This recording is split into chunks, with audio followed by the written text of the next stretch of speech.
The bubble. Wars, hunger, inequality, racism, the destruction of nature, the predicted collapse of artificial intelligence, and the growing number of emotional problems in the professional environment. What is the root of these problems? I can confidently say that it is pride and selfishness. However, it is not the way that you know in common sense. The technical definition of pride, according to the psychoanalysis of the virtues, is the primitive need to matter in order to be accepted and approved, in order to have a sense of survival. And the most primitive form of survival. We have a record in our primitive brain that says, if I'm in the pack, I survive.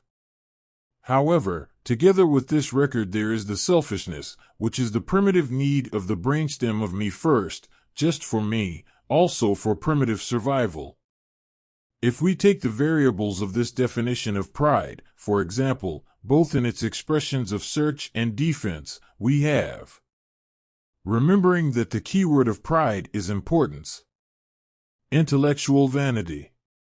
Body vanity. Superb. Need for power. Dominance. Control. Need for recognition. Of approval. Stardom. Narcissism. Resistance. Arrogance. Shyness. Shame. Aggressiveness. Will. Lie. Inflexibility. And much more. Because when we try to defend that I am more important than you, that my race is more important than yours, that my territory is more important than yours, I cannot see my neighbor. My neighbor is always a threat to my bubble. Pride is the 0 point of all human neuroses. This discovery changes how we analyze the unconscious and human behavior. Pride is much more complex and is present in all human expressions. For example, even simplicity. Who is simple? When verbalizing to people, I really like eating rice and beans. I don't care about fancy food. I don't care about expensive clothes. I like to dress simple. He advertises.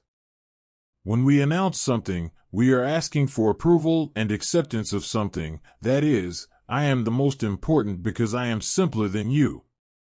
This is an importance, that is, this is pride. Pride makes us stay in a bubble.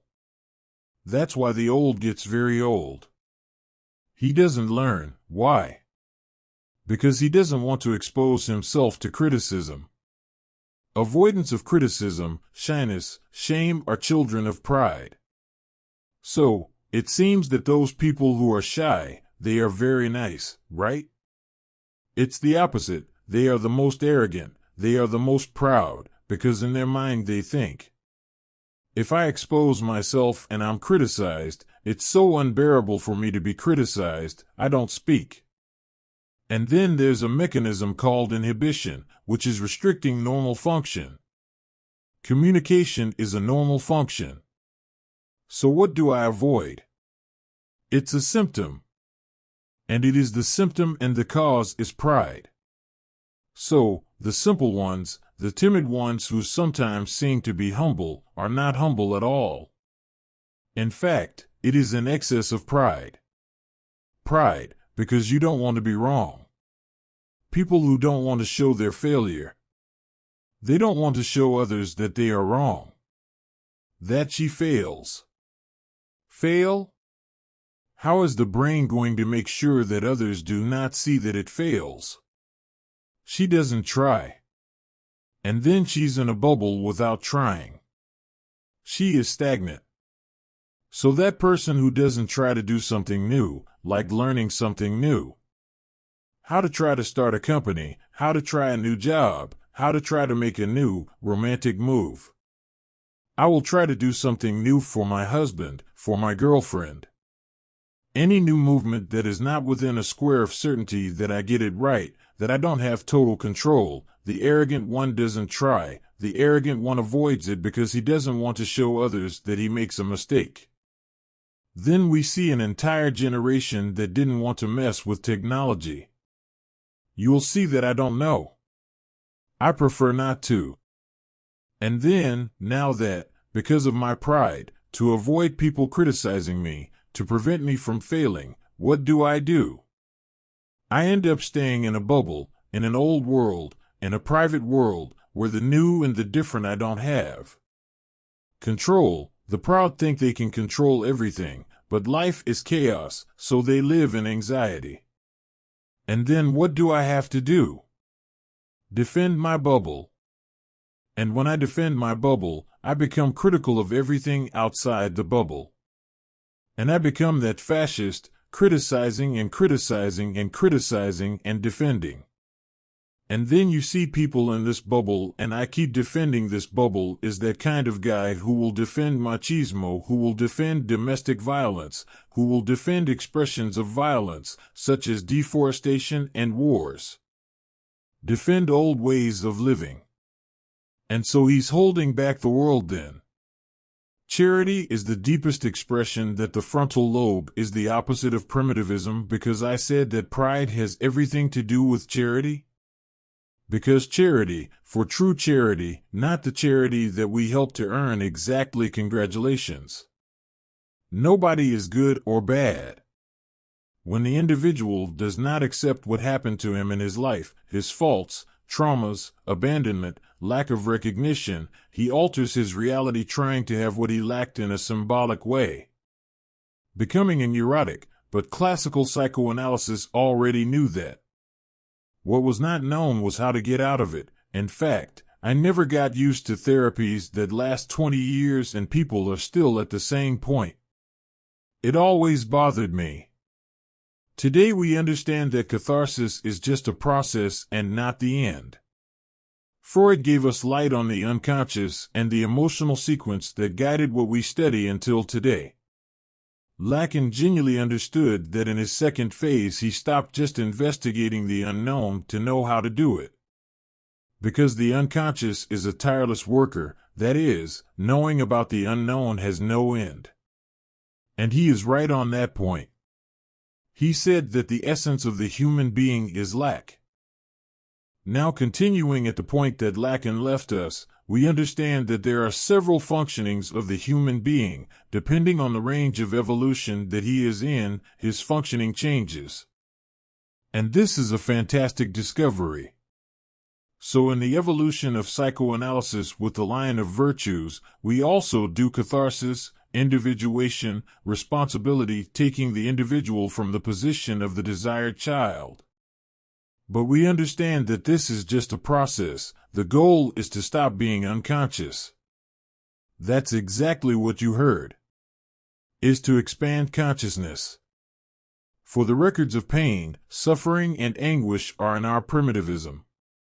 The idea that we can change the past, of a timeless unconscious, only exists as primitive. The unconscious is not a place, it is a state of mind. The more primitive, the more unconscious, so you will work from lack as Lacan told us. But we can stop functioning with this unconscious state of mind and function more consciously. Evolving the virtues. We found that the 33 human virtues when developed stimulate the frontal lobe and you stop being unconscious, becoming more aware. And I say again, this is not religion. Virtue is a competence that makes up personality and when developed expands your consciousness. And this is the new path of psychoanalysis. Psychoanalysis stops investigating for 20 years and about the unknown and turns its attention to the development of these competences. That is why the tripod of analysis becomes investigation, teaching, and action. Based on that, we have to have in the first phase of investigation what classical psychoanalysis has given us.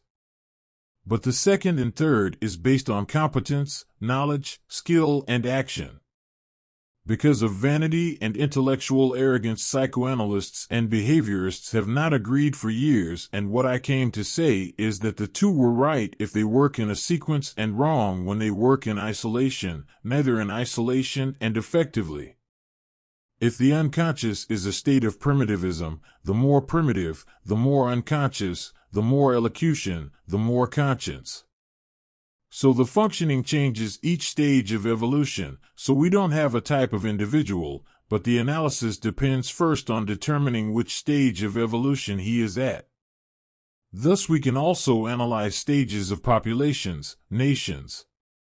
And that changes everything in how we view human behavior and the workings of the mind. It changes everything.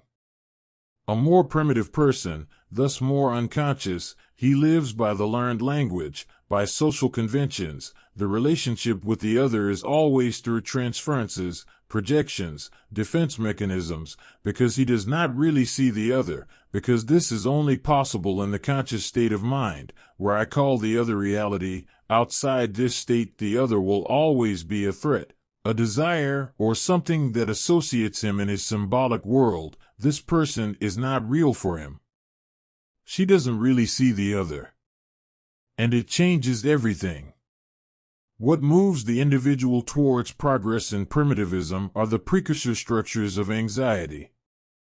And he evolved it as purpose. He dominated these structures.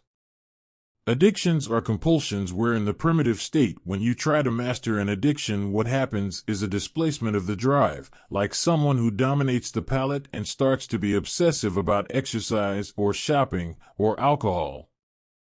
The fear of lack in the morning is engraved in our DNA for thousands of years, but we only work from this record as primitives. The only way to overcome the record of trauma, abandonment, and our own genetic history and developing virtues and dominating our primitivism. A woman who suffers domestic violence and complains about the situation, but cannot leave, many cases ask for help to leave and come back.